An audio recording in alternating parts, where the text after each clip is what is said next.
Hello, this is a scheduled post. It's not live, so if anything I say here is might be out of date if something's happened in the last few hours. That's a nice view. Anyway, this house is just down there. Not that you needed to know that. Anyway, right, Rangers and right, following on from our first game yesterday. The thing about Rangers and any football supporter, your football team is the thing you love the longest in your life. Because obviously you outlive your parents, sadly, but that's life.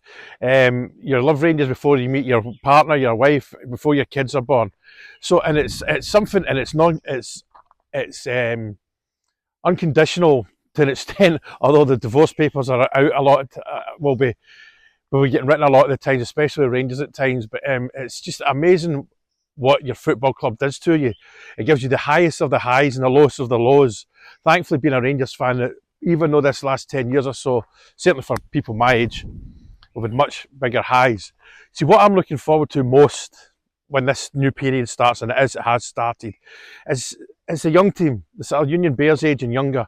They've not seen a sustained period of success with Rangers.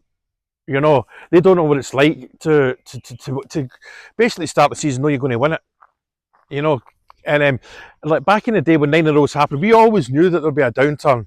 We always knew Celtic would have their time, but not like this. But and another one is the people that are kind of in the twilight of their life. It's them as well. They're now sitting there thinking, yeah, pensioner age. This is the Rangers getting back to where we should be. And I firmly believe we are. We've had a few false starts. And see, you remember the reaction to 55. It was during COVID. No one was at Ibrox. There's that famous video of Stevie Gerrard coming in his car with that song playing, and he just like, wow, you know what I mean? And when I remember that day, I was in my house in Troon, and I thought, you know what, I've got to get up there. And I remember just once I got to about maybe just after Kilmarnock, there was other cars going, there was scarves at the windows and everything, there was horns getting beeped. It was just brilliant. And then at Ibrox, man, I went live on this, right? And I think I had certainly a million people looked at the video, over the hour. It was unbelievable.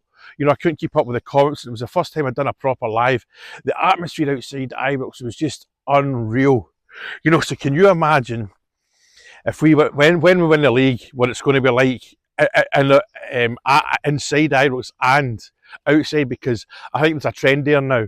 The people that can't get in, they'll be the Ibrox will be packed, the Loudon will be packed, and it'll just be such an amazing time.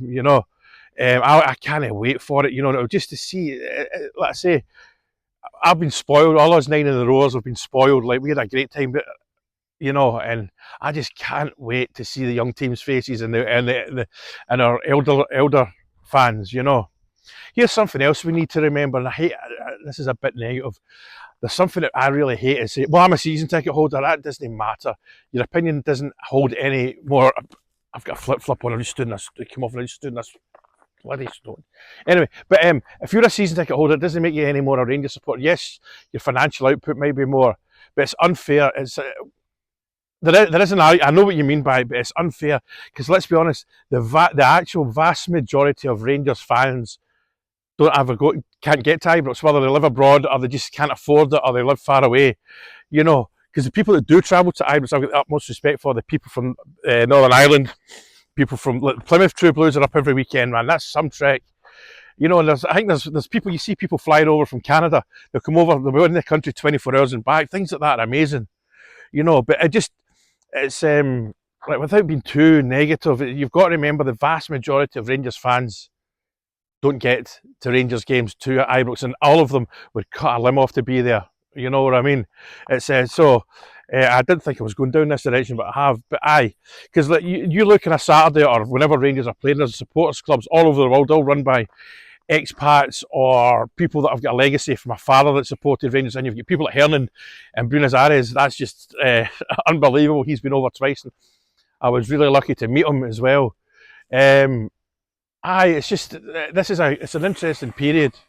There's joggers and cyclists run up and down this mountain, so I better go away. I've tried to do this a few times, but there was too many people. The other day there was actually a woman here with 6 parrots, letting them fly about, which was pretty cool to see. So Like I say, this has been recorded. It's what, like, at 7:30 in the morning. What day is this? What day is this? Tuesday. So I mean, transfers they might start to happen. You know.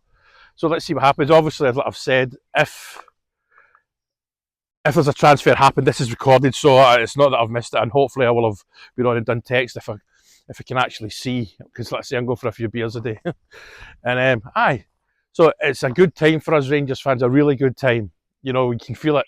You know, and I've got every confidence in the manager, the board, and the chaps that are going to look for players for us. Right? Cheers.